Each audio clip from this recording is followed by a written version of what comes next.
राजवंशी, भर, राजपूत जैसी जातियां बड़ी संख्या में बिहार में हैं, लेकिन राजनीतिक भागीदारी नहीं।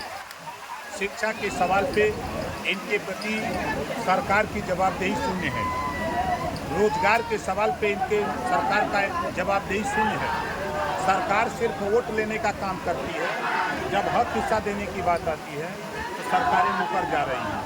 इस नाते आज वंचित शोषित जागरण रैली के माध्यम से इनको अपने हक के लिए जागृत किया जा रहा है कि आप रोटी, कपड़ा, मकान, शिक्षा, दवाई के लिए लड़ो, अपने हक के लिए लड़ो, नेताओं के पीछे भागना बंद करो। जब तक आप अपना प्रतिनिधित्व, बाबा साहब डॉक्टर अम्बेडकर जी ने कहा है कि political power is the master की, आप पॉलिटिकल पावर दूसरे को देते हो। जब तक आपका बेटा एमएलए बन के, एमपी बन के सदन में आपके लिए नहीं लड़ेगा, तब तक आपको हक हिस्सा कोई देने वाला नहीं। सर, जो भी नेता है वो राजनीतिक लड़ाई जाति से शुरू करते हैं, लेकिन जब बन जाने के बाद नेता तो बड़े बन जाते हैं, लेकिन वो अमीर गरीबी करते हैं, फिर अपने समाज को लोगों के बगल में बैठाते नहीं। इस पर आप क्या कहते हैं? हम 19 साल से बिहार आते हैं और यूपी में पिछली बार सरकार में मंत्री थे, इस बार ही जल्दी मंत्री बन जाएंगे, ठीक है। लेकिन कभी मैंने समाज के भलाई से पीछे नहीं हटा। समाज के हित को लेकर के जब सरकार से पंगा हुआ तो मैंने मंत्री पद छोड़ दिया था, पता है ना। हम और नेताओं से वो नेता नहीं है। आज आपने देखा जो भी यहाँ आई थी अपने पैसे से आई थी, है ना। एक साथ बिहार की राजनीति में एक पहला कदम है। गरीबों के, वंचितों को, शोषितों के विकास के तरफ जाने का ये पहला कदम है। सर, इस समाज का एक भी विधायक नहीं है, प्रतिनिधित्व करता नहीं, ना सांसद है। इसके जिम्मेदार यहाँ की सरकार और दिल्ली की जो सरकारें चलाने वाले लोग हैं, वही ना जिम्मेदार हैं। हम तो इनको ताकत दे रहे हैं कि आप अपने हक के लिए जागृत हो, अपने अधिकार के लिए जागृत हो, आपको राजनीतिक भागीदारी मिले, सांस्कृतिक मिले, सामाजिक हिस्सेदारी मिले, नौकरियों में हिस्सेदारी मिले, सब जगह आपको भागीदारी मिले। जब आप संगठित होकर के, एकजुट होकर के आप लड़ोगे और नेताओं के साथ जाना बंद कर दो, अपने हक की लड़ाई खुद लड़ो, तब आपका भला होगा।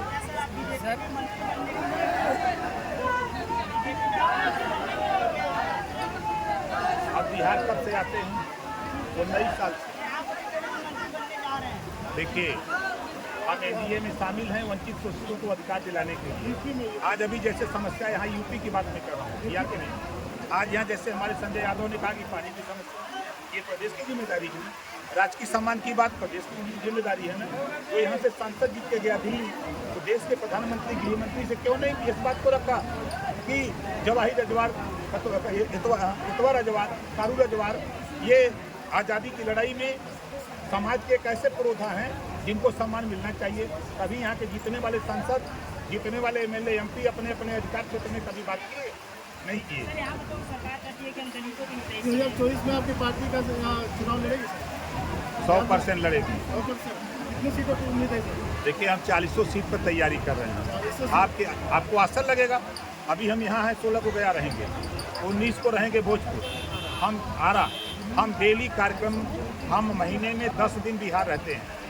कभी पश्चिमी चंपारण रहेंगे तो कभी कटिहार रहेंगे, कहीं मधेपुरा रहेंगे, कहीं औरंगाबाद रहते हैं, तो कभी पूरे 38 जिले में हम अपनी पार्टी के लिए 40 लोकसभा की तैयारी में। यूपी में आप एनडीए में है, बिहार में क्या अलग रहेंगे क्या? कोई ज़रूरी है कि उन्हीं के साथ रहेंगे। सर, आप राष्ट्रीय बिहार का नेता हैं, देश में सर अभी एक मुद्दा चल रहा है इंडिया और भारत को लेकर, इस पर आपका क्या राय है? देखिए, बेवजह का मुद्दा विपक्ष के लोग छेड़ रहे हैं जी।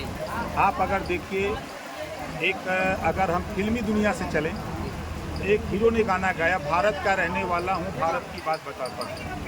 आप अगर राष्ट्रगान की तरफ चलिए तो जनगण मन अधिनायक जय हे भारत भाग्य विधाता। और ये पता नहीं जो कांग्रेस आज कह रही है, 1949 में कांग्रेस के विधायक सांसद ने ही दिल्ली में प्रस्ताव ले आए थे कि इंडिया का नाम बदल करके भारत कर दिया जाए। वो करीब 1.5 दर्जन बार प्रस्ताव दिल्ली में आया और माननीय मुलायम सिंह यादव जी ने भी इस प्रस्ताव को स्वीकार किया था।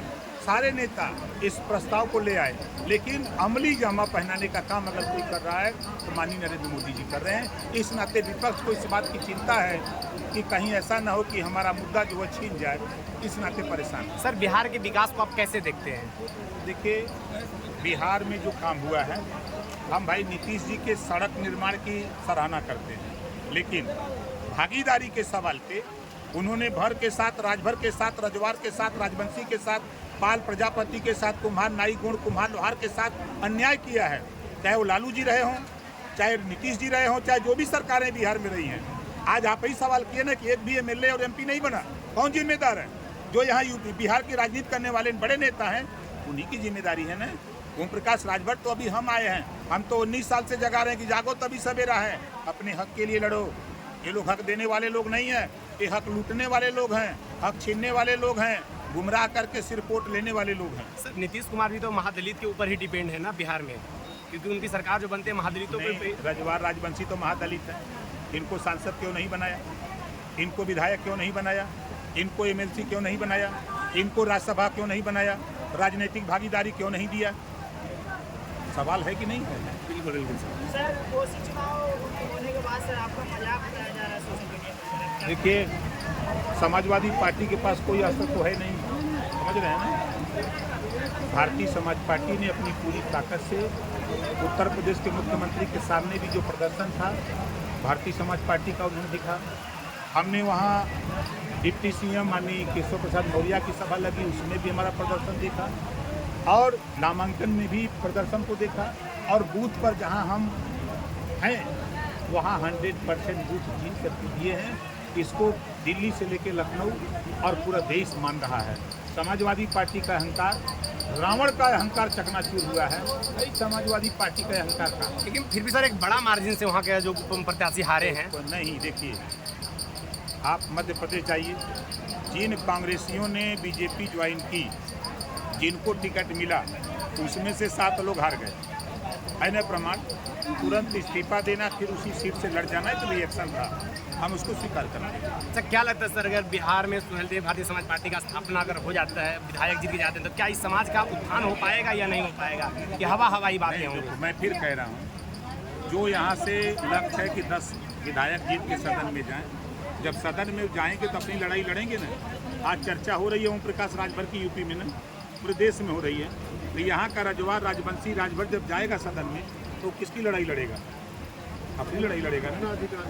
तो अपने जो वंचित शोषित लोग हैं उनके हक की लड़ाई लड़ेगा। सर दशरथ मांझी इतने बड़े महापुरुष थे, लेकिन उनको जो सम्मान मिलना चाहिए वास्तविक मायनों में उनको नहीं दिया गया। कि दुर्भाग्य यही है ना कि कदर नहीं, इंसानों की पूजा होती है बेईमानों की। जो काम करे वो 4 पावे, बात करे ते 12, जे घर बैठ के मजा उड़ावे ते पावे 18। सर अब जिस पार्टी में भी अलायंस है बीजेपी में, अब सोचिए उज्ज्वला योजना के तहत हर गरीबों के घर में सिलेंडर दिया जाता है, कनेक्शन दिया जाता है, लेकिन दशरथ मांझी जी के परिवार में सिलेंडर अभी भी गैस पे चूल्हा जो है चूल्हा पे खाना बनता है, गैस उनके घर में नहीं है। देखिए, जो सरकार की मंशा है उस मंशा से ही आप स्वीकार कर रहे हो ना कि गैस सिलेंडर उनके घर तक पहुँचा नहीं है सर। अगर नहीं है तो गैस सिलेंडर फिर नई स्कीम में जिनको नहीं मिला उनको देने की तैयारी सरकार आदेश कर दिया है, उनको फिर से देने की तैयारी हो गई है।